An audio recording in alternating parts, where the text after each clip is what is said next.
কথায় আছে ভাঙবে তবু মচকাবে না। এই উক্তিটি সম্পূর্ণ মিলে গেছে তামিল নায়ক ও রাজনীতিবিদ থালাপতি বিজয়ের সাথে।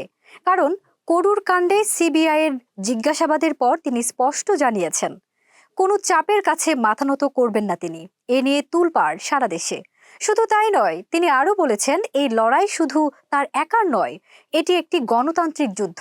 এমনকি দলের নেতাকর্মীদের উদ্দেশ্যেও তিনি বলেন, আপনারাই এই আন্দোলনের আসল শক্তি, আপনারাই আমার কমান্ডো। রাজনীতির ময়দানে সাহস নিয়ে এগিয়ে যাওয়ার আহ্বান জানান তিনি। তামিলাগা ভেটকি কাজাগমের নেতা থালাপতি বিজয় এক সভায় এইসব কথা বলেন। এই সমাবেশে রাজ্য ও জেলা পর্যায়ের প্রায় ৩,০০০ নেতাকর্মী উপস্থিত ছিলেন। বিজয় দ্রাবিড় ঐক্য ও তামিল সংস্কৃতি রক্ষার জন্য অন্য দলের সঙ্গে জোট নয়, নিজেদের ঐক্যবদ্ধ শান্তিতেই লড়াই করতে আহ্বান জানান। এছাড়া ডিএমকে ও এআইডিএমকে দলকে কটাক্ষ ও অভিযোগের সুরে বলেন, দুর্নীতিগ্রস্ত শক্তি দীর্ঘদিন ধরে তামিলনাড়ুর রাজনীতিকে নিয়ন্ত্রণ করছে।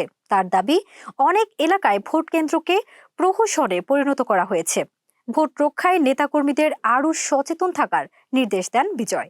সব মিলিয়ে সিবিআই জেরার পর প্রথম সমাবেশে থেকে রাজনৈতিক ময়দানে নিজের শক্ত অবস্থান স্পষ্ট করে দিলেন থালাপতি বিজয়।